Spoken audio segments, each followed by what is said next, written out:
ಮೈಸೂರಿನಲ್ಲಿ ಹುಲಿ ದಾಳಿ ಮುಂದುವರೆದಿದೆ. ಹಸುವಿನ ಮೇಲೆ ದಾಳಿ ಮಾಡಲು ಯತ್ನಿಸಿದೆ. ಮೈಸೂರು ಜಿಲ್ಲೆ ಹುಣಸೂರು ತಾಲೂಕಿನ ನೇಗತ್ತೂರು ಗ್ರಾಮದಲ್ಲಿ ಈ ಘಟನೆ ನಡೆದಿದೆ. ರೈತ ಜಮೀರ್ ಎಂಬುವರಿಗೆ ಸೇರಿದ ಹಸು ಸ್ವಲ್ಪದರಲ್ಲೇ ಹುಲಿ ಬಾಯಿಂದ ತಪ್ಪಿಸಿಕೊಂಡು ಬಂದಿದೆ. ಹುಲಿ ದಾಳಿಯ ವೇಳೆ ಹಸುಗಳು ದಿಕ್ಕಾಪಾಲಾಗಿ ಓಡಿ ಬಚಾವಾಗಿವೆ. ಸ್ಥಳಕ್ಕೆ ಅರಣ್ಯ ಇಲಾಖೆ ಅಧಿಕಾರಿಗಳು ಭೇಟಿ ಕೊಟ್ಟು ಪರಿಶೀಲನೆ ನಡೆಸಿದರು.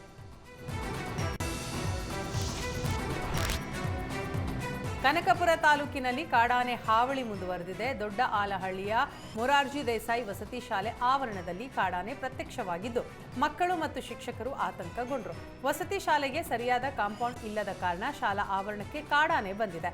ಸ್ಥಳಕ್ಕೆ ಅರಣ್ಯ ಇಲಾಖೆ ಸಿಬ್ಬಂದಿ ಬಂದು ಕಾಡಾನೆ ಓಡಿಸಿದ್ರು. ಡಿಸಿಎಂ ಸ್ವಗ್ರಾಮ ಆಗಿರುವ ದೊಡ್ಡ ಆಲಹಳ್ಳಿಯ ವಸತಿ ಶಾಲೆಗೆ ಕಾಂಪೌಂಡ್ ವ್ಯವಸ್ಥೆ ಕಲ್ಪಿಸುವಂತೆ ಪೋಷಕರು ಆಗ್ರಹಿಸಿದ್ದಾರೆ.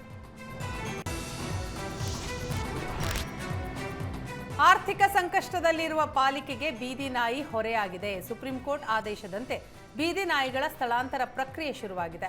500 ಬೀದಿ ನಾಯಿಗಳನ್ನು ಸೆರೆ ಹಿಡಿದು ಆಶ್ರಯ ನೀಡಲು 1.83 ಕೋಟಿ ಟೆಂಡರ್ ಆಹ್ವಾನಿಸಲಾಗಿದೆ.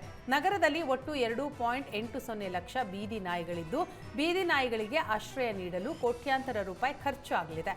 ಪ್ರತಿ ತಿಂಗಳು ಒಂದು ಬೀದಿ ನಾಯಿ ನಿರ್ವಹಣೆಗೆ 3,035 ರೂಪಾಯಿ ಬೇಕಾಗಿದ್ದು ಆಶ್ರಯ ಕೇಂದ್ರಗಳಲ್ಲಿ ಪ್ರತಿದಿನ 2 ಬಾರಿ ಮಾಂಸಾಹಾರ ನೀಡಲಾಗುತ್ತೆ. ಇದೀಗ 5 ಪಾಲಿಕೆಗಳಿಗೆ ಅನುದಾನ ಇಲ್ಲದೆ ಪರದಾಟದ ನಡುವೆ ಬೀದಿ ನಾಯಿ ಟೆನ್ಷನ್ ಹೆಚ್ಚಾಗಿದೆ.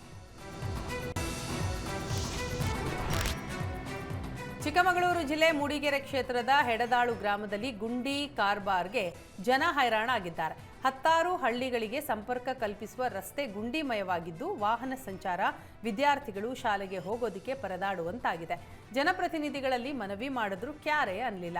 ಇದೀಗ ಗ್ರಾಮದ ದಿನೇಶ್ ಎಂಬುವವರು 1.5 ಲಕ್ಷ ಖರ್ಚು ಮಾಡಿ ರಸ್ತೆ ದುರಸ್ತಿ ಮಾಡ್ತಿದ್ದಾರೆ. ದಿನೇಶ್ ಕಾರ್ಯಕ್ಕೆ ಹೆಡದಾಳು ಗ್ರಾಮಸ್ಥರು ಸಾಥ್ ನೀಡಿದ್ದಾರೆ. ಜೆಸಿಬಿ, ಲಾರಿ, ಟ್ರ್ಯಾಕ್ಟರ್, ಹಿಟಾಚಿ ಬಳಸಿ 3 ಕಿಲೋಮೀಟರ್ ರಸ್ತೆ ಸಂಪೂರ್ಣ ದುರಸ್ತಿಗೊಳಿಸಿ ಜನಪ್ರತಿನಿಧಿಗಳು ಕ್ಷೇತ್ರದ ಅಭಿವೃದ್ಧಿ ಮಾಡಲಿ ಅಂತ ತಿರುಗೇಟು ಕೊಟ್ಟಿದ್ದಾರೆ.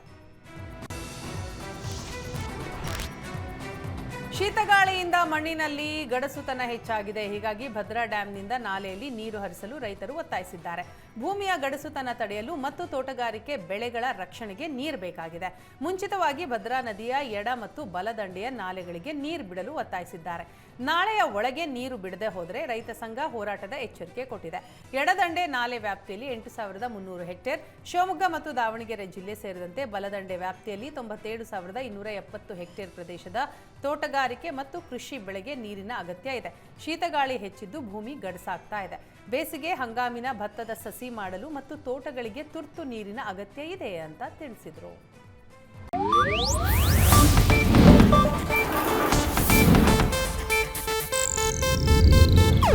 ಇದು ಏಷ್ಯಾನೆಟ್ ನ್ಯೂಸ್ ನೆಟ್ವರ್ಕ್ ಪ್ರಸ್ತುತಿ.